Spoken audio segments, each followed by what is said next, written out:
Howdy soldiers. I know it's now Christmas season, which means that it is supposed to be snowing and jingle bells and hot cocoa. I just want to be cuddly and cozy and not have to think about the nightmare that is Christmas retail for a little while. Oh, November, you are a wonderful month for literature. So many things came out and I happened to come into some gift cards. So that was very lovely. Bless the book gods. So let us talk about the stack of books I have that's like half the size of my torso, full of stuff that I've read and haven't read in one of my famous haul wrap-ups. Which I'll start not only with a book that I've already read, but a book that, dare I say, I was wrong about. Last year, I read An Enchantment of Ravens by Margaret Rogerson, and I didn't like it. I DNF'd it about halfway through because I felt like the love story was way too fast, but the world was so cool, and I wanted to love it so bad, so it finally came out in softcover and I didn't feel as bad spending the money on it. So I did, and I really liked it this time around, so I was wrong. In this book, fairies cannot create anything, so humans are the sole creators of craft. The main character is a portrait artist who paints fairy portraits, and one day she gets the Prince of the Autumn Court coming to get his portrait painted, and everything falls apart from there. Going into it knowing that it was a bit of an insta-love actually made it better because I was prepared for it, so I could really focus on all the other aspects of it. Really loved this world that she created because it's creepy fairies at their best. It was exactly what I wanted. Creepy, weird fairy monsters, and the fact that there's all these buffets with rotting fruit and glamours everywhere with long finger joints and like way too sharp cheekbones is everything that I love in fairy literature. Another book that I very immensely enjoyed was Archenemies by Marissa Meyer, which was the sequel to Renegades? Oh man, I almost said anarchists because I feel like I would be on the anarchist side. We know more of the villain plotline now, so we're more invested in the villain characters, and I can't give too many spoilers because if you haven't read the first one, then y'all need to read the second one because, oh man, there was a lot of chase scenes, a lot of action sequences, and a lot of pretending to be people that we aren't, which led to a couple of very close calls. Themes of loss are explored really well in this with both the renegades and the anarchists, and I can't wait to see the bombasticness as it's gonna be the third one, because you know we have to have a giant battle a la the third X-Men movie, which I can't remember the name of, but like the big one at the end where like everyone dies and like we're fighting over that kid who also is kind of in here. Now a book that was just so weird. So weird. I still don't know if I liked it or not. That was Library at Mount Char by Scott Hawkins, which one of my friends really loved and has been recommending to me forever. Messes with godhood and superpowers and supernatural stuff and end of the world, but like everyone is like sort of a horseman of the apocalypse, but they're not because they're under training with like certain things, but then there's like humans are brought into it, but then like fate and destiny are kind of intertwined, and like if you, like the butterfly effect is sort of in there too. And it's a mind boggle, honestly. And I think I liked it, question mark. I'm still gonna keep it on my shelf, so I guess I liked it in some capacity. And then another book that I was very wrong about. Well, you know what? Okay, no. I wasn't wrong about the book, but I was wrong about the author, because I love to hate the Iron Fae, and I didn't like the Dragon series that she put out. I didn't like the writing of it, so when I got an advance copy of this, I was like, alright, Julie Kagawa, you have one final chance to wow me.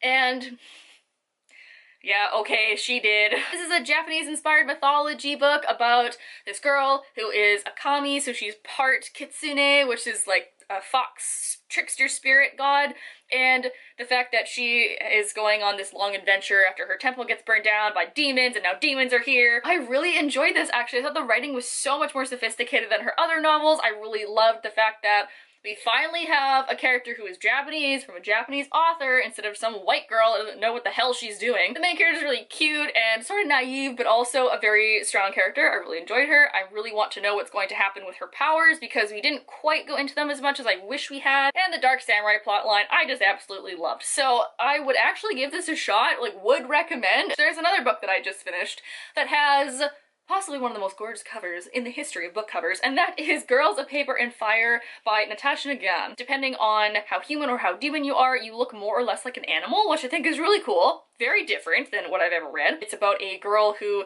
gets taken away to be the courtesan of this demon prince, and it does not go like what you're thinking. She does not fall in love with him. He's actually very cruel. The whole courtesan plotline is brought in really well. I think it's very edgy for YA. There's a lot of stuff in here. I'm gonna say right off the front, sexual assault and abuse and A lot of PTSD are in here, which was hard to read, but also wonderful to read because that is being brought up in a medium that's usually not. And I really enjoyed how that added to the story, and it wasn't, at least to me, it didn't feel out of place. It's also LGBT, which I absolutely loved. Oh my god. Okay, we're pulling out the high voice. That means that I really loved it. And last of the books that I read this month is An Unkindness of Magicians by Kat Howard. I'd comped this alongside Levi Grossman and Neil Gaiman in Victoria Schwab because it has that similar magical world that no one knows about that's like going through a perilous time.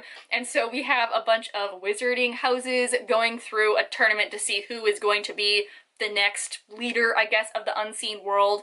And our main character pretty much obliterates a lot of those people's plans, and it was great. It was super fast-paced, really intense, loved all of the, like, political ties within the magic world, and a lot of this also has to take place in a lawyer's office because magicians apparently need lawyers, which, yeah, they probably do. As an adult fantasy book, I found that the writing and the voice is very mature, but it didn't have that, like, boringness, I suppose, of a lot of those other long, lengthy, like, deep high fantasy novels because it was still in an urban setting and the characters are still pretty young. So I really like that that came together, and it's so cool. I've had my eye on it for so long. I made eye contact with it forever, and finally I read it, and I do not regret my choices at all. Alright, now for a little bit of a haul, because I got a couple more that I haven't finished this month that I'm trying to finish in December. The book that I want to mention first in this haul has a story behind it, because this book I had seen on the internet, and I was like, I want that. Finally, I found one bookstore in the entirety of BC that carried this book.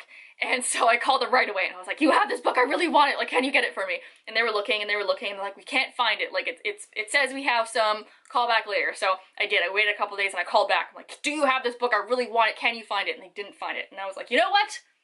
I'm a bookstore employee, I will find this book. And I did. I went an hour and a half across the city and I searched high and low and I found the book and I'm very excited about it. And that is Empress of All Seasons by Emma Jean. I really hope this book is good because I went through way too much effort to get it, but as far as I know, this is another one of those Asian-inspired folklore type books with another Kitsune or fox spirit main character, and of course we have the whole magic is banned or not good or something, and then there's a prince in there somewhere and we're gonna have to fight for love and loyalty and what we love, and it's just, oh man, it sounds really, really good. It's absolutely lovely, so this is actually probably going to be the next book that I pick up. Then this next book is one that I have been making eyes at for a very long time, and I finally had a gift card so I bought it, and that is The Deepest Roots by Miranda Acevedo. That very magic realism type thing with the small town curse, and everybody has a kind of power that no one really talks about, and it's about three girls who, despite their powers, abilities, curses, they can't really help out in their own lives, and that sounds exactly like something I would love to read because I love small town curses, and it's, at this current moment, pouring outside and pretty dark, so I feel like this kind of matches that, like, November mood. So the fact it's now December. And then the book that I let myself get peer pressured into buying was Sawkill Girls by Claire Legrand, because I had participated in Claire Legrand's book tour for when she did Furyborn, and I really, really liked it. And she came out with this one.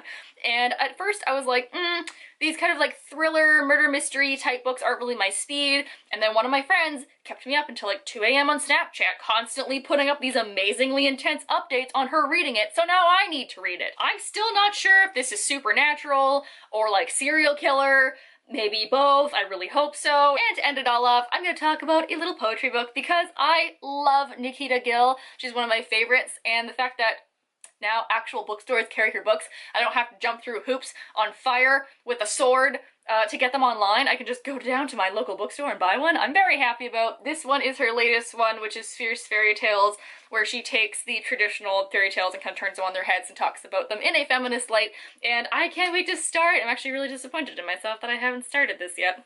My bad, that's going on top of the pile. So there you have it. There are some books that I read and loved in November, and some books that I bought in November and really, really want to start. Leave down below if you're excited about any of them, or you want to offer me up some more suggestions, or if you want to just comment on stuff I've already read. You know where to like the video, you know where to click the subscribe. I hope you guys are all having a nice day wherever you are, and I will see you all next week. Bye!